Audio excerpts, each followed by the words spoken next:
Una vez salvo, siempre salvo. Un estudio sobre la perseverancia y la herencia. De David Pewsam. Apéndice 2. Un apóstol apóstata. ¿Es una coincidencia extraordinaria? ¿O es más que eso? Una de las 12 tribus de Israel y uno de los 12 apóstoles de la iglesia se perdieron para siempre. Los nombres de Dan y de Judas podrían haber estado grabados en una puerta y en un fundamento de la Nueva Jerusalén, pero ambos serán reemplazados por otros. Este es un vínculo que da a pensar entre el Antiguo y el Nuevo Testamento. La traición de Judas es tan notoria que tendemos a pasar por alto todo lo demás que hizo.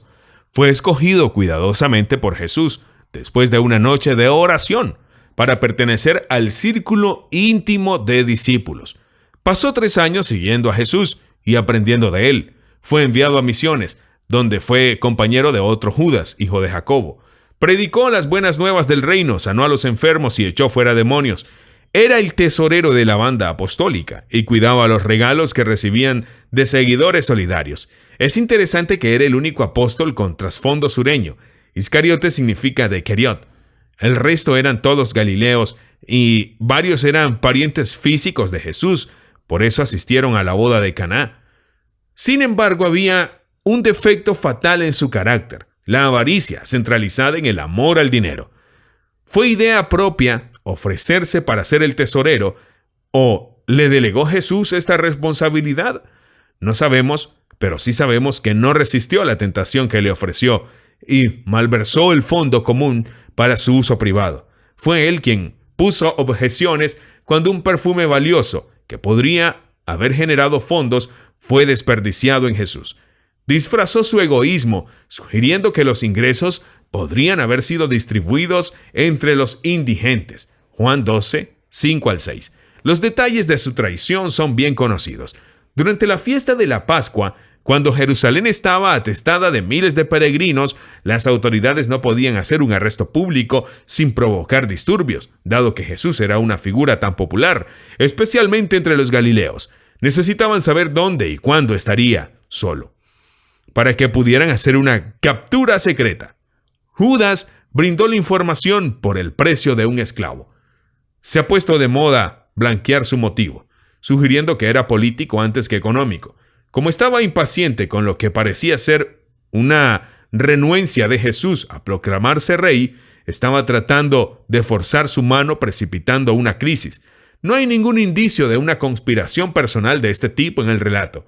Lo que es mucho más probable es que se dio cuenta de que Jesús no tenía ninguna intención de dar un golpe de estado, especialmente después de la debacle de la entrada a la ciudad unos días antes, montado sobre un asno de paz en vez de venir sobre un caballo de guerra, que culminó con el azote de los comerciantes judíos antes que los soldados romanos, una táctica falta de tacto que inevitablemente condujo a la preferencia del público por Barrabás, un luchador por la libertad que recurría a acciones terroristas. Toda la situación estaba siendo manejada desastrosamente por Jesús, a los ojos de Judas, al igual que la multitud. Lo que podría haber sido su momento de triunfo se estaba convirtiendo en un anticlímax horrible, con un Jesús abucheado y ridiculizado a diario en el templo. Era hora de emprender la retirada con todo lo que pudiera ser salvado. Jesús sabía lo que estaba pasando en la mente y en el corazón de Judas. Después de una apelación final en la última cena, Jesús le urgió a continuar con el curso que había elegido. Salió a la noche oscura. ¿Se llevó con él la bolsa con el dinero? Su mente maquinadora ya había calculado que podía salir ganando si cambiaba de bando. Se volvió el peor traidor de la historia, sin soñar que se convertiría para siempre en un sinónimo de traición. Que lamentó su acción cobarde casi de inmediato, también forma parte del relato.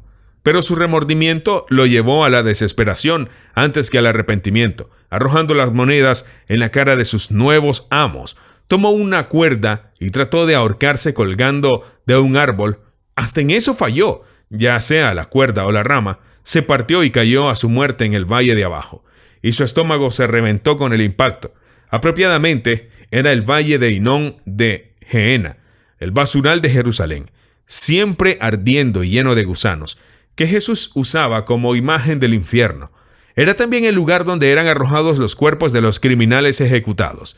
Jesús habría sufrido este destino si José de Arimatea no hubiera venido al rescate. Como señaló Pedro más tarde, Judas dejó para irse al lugar que le correspondía. Hechos 1:25. Esta es la historia humana de esta figura trágica, pero plantea muchas preguntas profundas. ¿Hubo un costado divino de la historia? ¿Estaba predestinado a cumplir su papel vital en llevar a Jesús a la cruz? ¿Acaso Jesús lo escogió a propósito por esta razón? El hecho que Jesús obviamente sabía que tenía un defecto fatal muy temprano en su ministerio parece apuntar en esta dirección. Juan 6:70. Uno de ustedes es un diablo. Diabolos normalmente significa acusador falso, pero las Escrituras no llegan a hacer una declaración abierta en este sentido. Sin embargo, hay un versículo revelador en cada uno de los 3 evangelios sinópticos. Mateo 26:24, Marcos 14:21 y Lucas 22:22. A la verdad, el Hijo del Hombre se irá, tal como está escrito de él. Pero ay de aquel que lo traiciona. Más le valdría a ese hombre no haber nacido. Esto revela un carácter inevitable de la traición. Había sido predicho por los profetas y ciertamente sería cumplido. El suceso estaba destinado a suceder. Pero, ¿qué de la gente? La terminología claramente sugiere que sería su libre elección, por la cual sería considerado plenamente responsable. Es igualmente enigmático su estado espiritual. ¿Había nacido de nuevo? ¿Estaba regenerado? De nuevo, no hay ninguna afirmación clara a la cual podamos apelar. Lo que sugiere que la pregunta no es importante y tal vez no corresponde. Sin embargo, parece haber cumplido con las condiciones para ser nacido de Dios durante el periodo entre el bautismo y la muerte de Jesús. Juan 1:12-13. Note los tiempos pasados, lo que hace que sea inapropiado usarlo para consejería cuando Jesús ya no está en el mundo o entre los suyos. 1:10-11. No sería fácil clasificarlo entre los que dicen, Señor, Señor, aún profetizando, echando fuera demonios y realizando milagros. Mateo 7:21-22. Ya que es difícil imaginar a Jesús diciendo a Judas, jamás te conocí, cuando de hecho él lo había escogido. Es la única persona en el Nuevo Testamento a quien se le atribuyen cada uno de los 3 ministerios de apóstol, anciano y diácono.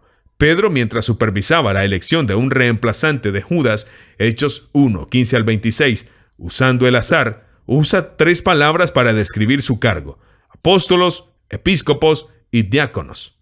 Un precedente poco alentador para la combinación de estas funciones en una persona. Hay una frase de la oración sumo sacerdotal del Señor, Juan 17, que ha causado una discusión considerable, después de admitir libremente que había perdido a uno de los que el Padre le había dado, lo cual significa que Jesús escogió a Judas porque Dios lo había escogido. Lo llama aquel que nació para perderse, el hijo de perdición, RBR 60, 17:12.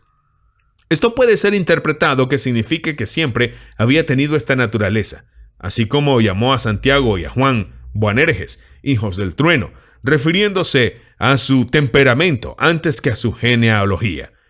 O que este era el carácter que había asumido ahora, o que era su destino futuro. Por lo tanto, la frase hijo de se le puede dar una referencia pasada, presente o futura. Los comentaristas tienden a dejar que la preferencia o el prejuicio teológico dicte su elección.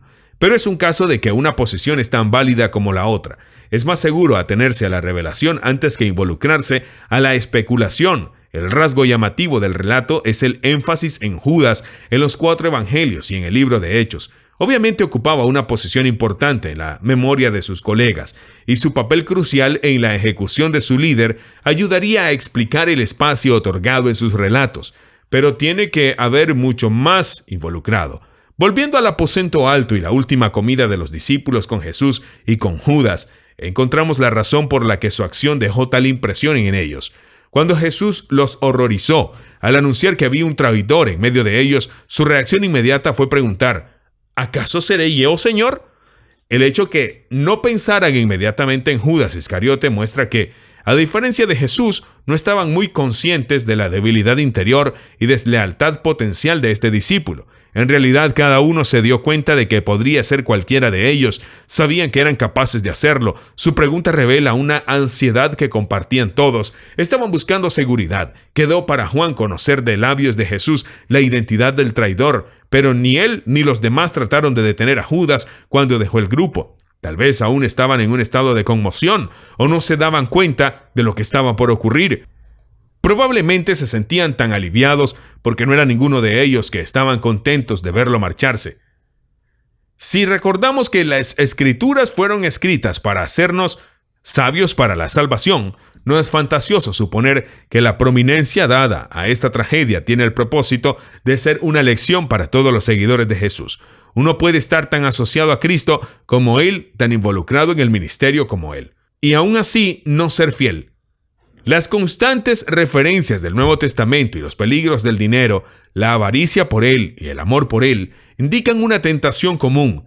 Arruinó a uno de los 12 apóstoles y puede arruinar a cualquier discípulo. Le corresponde a todo creyente recordar la pregunta: ¿acaso seré yo, Señor? Si desea más material de la enseñanza de David Pewson, incluyendo DVDs y CDs, vaya a www.davidpewson.com.